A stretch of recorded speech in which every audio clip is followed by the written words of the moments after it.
वर्ष 2018 में 69,000 शिक्षकों की भर्ती में अनुसूचित जाति जनजाति व अन्य पिछड़ा वर्ग के आरक्षण अधिनियम के उल्लंघन किए जाने को उत्पन्न समिति ने। माननीय वर्मा जी, कौन बोलेगा? संग्राम सिंह जी बोलिए प्लीज। माननीय अध्यक्ष जी, हम आपके आभारी हैं कि आप इस महत्वपूर्ण प्रश्न पर नियम 56 के अंतर्गत हमें बोलने का अवसर दिया। महोदय, वर्ष 2018 में 69,000 शिक्षकों की भर्ती की गई। उक्त शिक्षक भर्ती में उत्तर प्रदेश अनुसूचित जाति जनजाति एवं अन्य पिछड़ा वर्ग का आरक्षण अधिनियम का उल्लंघन किया गया। उक्त आरक्षण अधिनियम के अनुसार लगभग एक मिनट संग्राम सिंह जी, एक सेकंड। मैंने वो जो नियम 356 बाद याचिका बाद में लेने का इसलिए बोला कि बहुत सारे लोग नीचे भोजन कर रहे हैं, वो लोग कह रहे हैं मैं आ जाऊं, इसी के कारण मैं मतलब अभी मेरे पास सूचना है कि पहले ले लीजिए, तो मैंने इसीलिए ताकि जो सदस्य मौजूद हैं वो आ जाएंगे। मानिए प्लीज आप बोलिए, प्लीज आप अपनी बात चालू रखिए। मैं बोलूं? हाँ जी। उक्त आरक्षण अधिनियम के अनुसार लगभग 15,967 पद अन्य पिछड़े वर्ग का एवं लगभग 3,000 पद अनुसूचित जाति का कम भरा गया। भारत सरकार के पिछड़े वर्ग आयोग ने यह माना कि उक्त भर्ती में आरक्षण का पालन नहीं किया गया। प्रदेश सरकार ने भी आरक्षण में विसंगति मानकर आरक्षण को सही करने के लिए 68,000 अभ्यर्थियों की एक अतिरिक्त सूची 6800 अभ्यर्थियों की एक अतिरिक्त सूची 5 जनवरी 2022 को निकाला, परंतु सूची बिना अनियमित चयनित समान वर्ग के अभ्यर्थियों के चयन को निरस्त किए ही निकाल दिया गया, जिसके कारण अभी तक उक्त 6800 शिक्षकों की भर्ती नहीं हो सकी। उक्त आरक्षण घोटाले के कारण पिछड़े वर्ग एवं अनुसूचित जाति के अभ्यर्थियों में आक्रोश व्याप्त है। इस लोक महत्व के तत्कालिक एवं अमली प्रश्न पर सदन में चर्चा की मांग करता हूं। माननीय, मैं शुरू से ही इस बात पर जोर देता आया हूं और मैंने अभी 2-3 दिन पहले जब माननीय मुख्यमंत्री जी भी उपस्थित थे, बेसिक शिक्षा मंत्री जी भी उसी दिन एक बयान दिए थे कि कोई भर्ती हाई कोर्ट में लंबित नहीं है। माननीय, बार बार सरकार जो है न्यायालयों का बहाना लेकर के जो पिछड़े वर्ग के लोग हैं, अनुसूचित वर्ग के लोग हैं, उनके हितों पर कुठाराघात करने का काम करती है।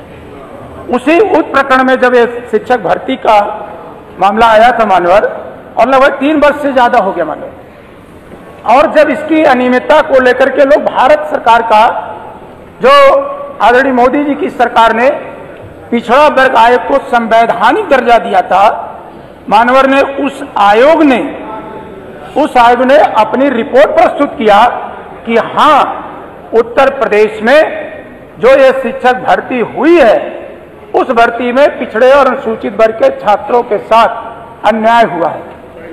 मानवर, इस बात को उत्तर प्रदेश के मुख्यमंत्री जी ने भी माना, उत्तर प्रदेश की सरकार ने भी माना कि नहीं, वो भर्ती ठीक नहीं है। और जो हमारा कटाव सूची थी मानवर, उस समय की कटाव सूची को भी देखने का काम किया, लेकिन मानवर वो छात्र आज तक भटक रहे हैं। कभी शिक्षा मंत्री के यहाँ, कभी संयोग से उप मुख्यमंत्री जी बैठे हैं, उसी वर्ग से आते हैं, लगातार वो चक्कर पे चक्कर काट रहे हैं और लगातार न जाने कितने दिक्कतों का सामना कर रहे हैं। लेकिन जब तक मानवर इस भर्ती में जो सामान्य वर्ग के लोगों को शामिल कर लिया गया है, जब तक उनको बिना निकाले हम उनको ही चाहते रखा जाए, रखने मानवर कोई आपत्ति नहीं है, लेकिन संख्या बढ़ा दे मानवर। लेकिन मानवर, सरकार लगातार हमेशा टालने का काम कर रही है। तो बेसिक शिक्षा मंत्री जी, आप नौजवान हैं, आज बेरोजगारी का किस तरह से आलम है, किसी तरह से नौजवान परीक्षा पास करता है और पास करके किसी तरह से अगर वो भर्ती में शामिल होता है, तो आज सरकार की गलती के कारण, चुनाव के समय सरकार की गलती के कारण आप उसको दर दर की ठोकरें खाने पर छोड़ देने माने। और चुनाव के समय मानवर सरकार ने इस बात को माना था।